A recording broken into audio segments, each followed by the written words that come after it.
Jumpa lagi di Halo Timnas yang akan menyajikan informasi seputar Timnas Indonesia. Di antaranya, hasil drawing kualifikasi Piala Dunia Zona Asia, pelatih asal Jerman minat latih Timnas, PSSI beri kejutan akhir tahun.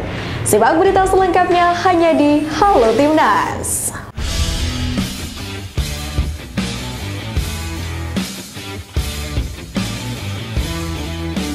Rival Sintayong di Piala AFF U23 2023, Hong Antoine, selaku pelatih Timnas U23 Vietnam, dibuat pusing usai klub lokal tak mau melepas pemainnya. Akibatnya, ia kekurangan pemain untuk skuad yang bakal dibawanya ke Piala AFF U23 nanti.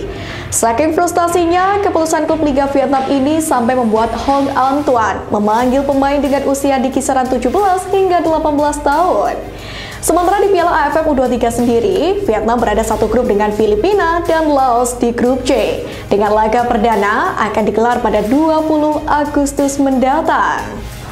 Media Malaysia menilai skuad Garuda kembali membuat gempar sepak bola Asia Tenggara, khususnya karena akan kembali melawan tim langganan Piala Dunia.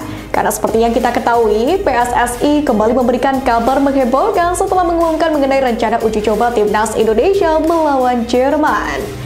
Tentu skuad Garuda akan mendapatkan keuntungannya jika benar menghadapi Jerman.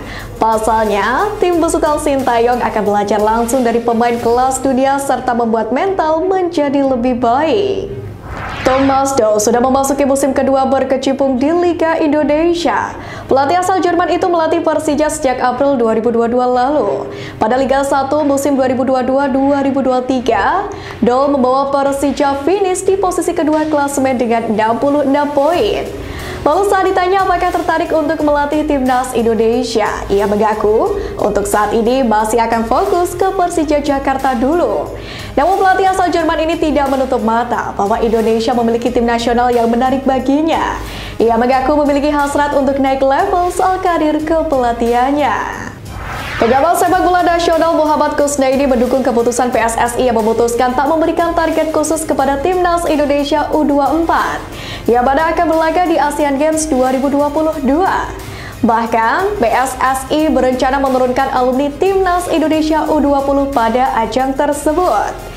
Dalam hal ini, Bungkus merasa pecinta sepak bola tanah air harus realistis di Asian Games kali ini. Sebab prestasi Indonesia pada ajang itu juga tak terlalu meyakinkan. Bungkus lantas menyarankan PSSI untuk lebih fokus pada kualifikasi Piala Asia U23 2024. Sebab pada ajang itu Indonesia dipastikan menjadi tuan rumah. Menurut Bungkus, saat ini Asia Tenggara dinilai masih menjadi level paling realistis untuk skuad Garuda. Sebanyak 9 pemain mengikuti pendidikan kepolisian selama 5 bulan dengan beberapa di antaranya merupakan pemain andalan Sintayong.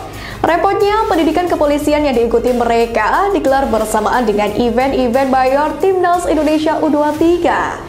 Untuk itu, Erick Thohir berharap pemain-pemain tersebut tetap bisa berlaga di event Timnas Indonesia U23 apabila dipanggil Sintayong. Dalam hal ini, Erick pun mengatakan pihaknya akan melobi kepolisian agar para pemain tersebut bisa dipinjam ke skuad Garuda. Diharapkan pihak kepolisian memberikan dispensasi kepada pemain-pemain andalan Sintayong.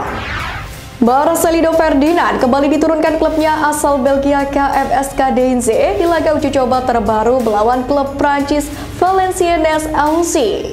Namun pada laga ini pemain yang berposisi sebagai gelandang serang itu baru dimainkan di pertengahan babak kedua, tepatnya pada menit ke-72. Pemain pelebel Timnas Indonesia itu masuk ke lapangan ketika skor masih imbang 0-0. Namun demikian, Marcel dan pemain lain tidak mampu membawa KMSK Deinze unggul hingga waktu pertandingan berakhir. Secara total, Marcelino tampil selama 18 menit di laga tersebut.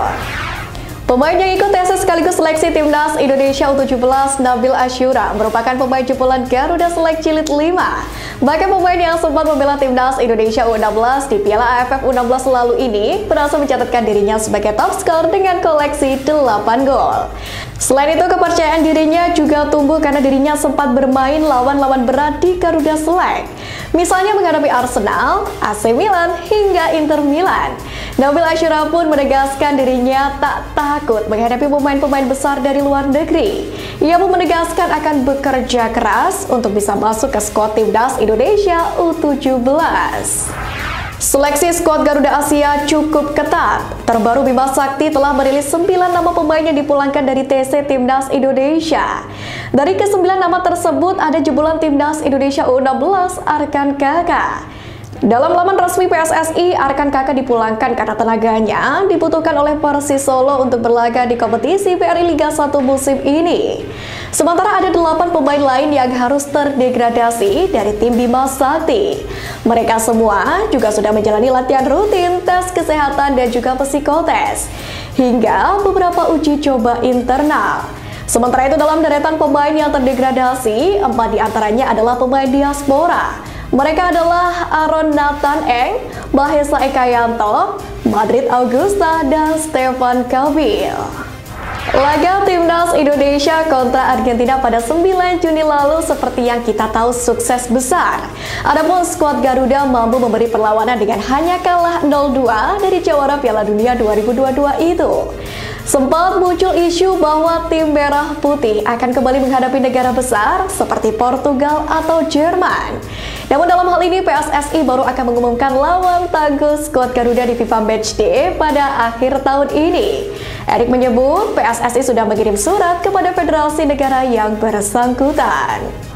Seperti enggan kalah dengan Timnas Indonesia, Vietnam berencana ingin menjajal kekuatan kontesan Piala Dunia 2022, yakni dalam laga uji coba nantinya.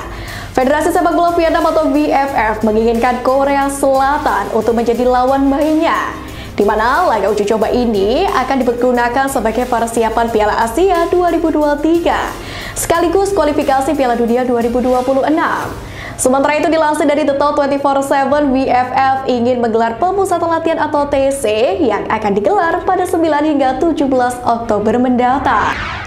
Undian babak pertama kualifikasi Piala Dunia 2026 sudah digelar pada Kamis 27 Juli siang waktu Indonesia Barat, di mana Timnas Indonesia akan melawan Brunei Darussalam pada babak pertama kualifikasi Piala Dunia 2026 yang mana akan berlangsung pada 12 dan 17 Oktober mendatang. Jika Timnas Indonesia berhasil menembakkan Brunei, tim asuhan Sintayong bakal melenggang ke babak kedua kualifikasi. Fase itu sendiri akan mempertemukan 10 tim pemenang babak pertama dan 27 tim peringkat tertinggi di Asia. Sementara itu, sudah ada 4 tim ASEAN yang sudah lolos ke babak kedua ini. Mereka adalah Vietnam, Thailand, Malaysia, dan Filipina. That is Indonesia. Indonesia ranking 190. It is 8 times appearance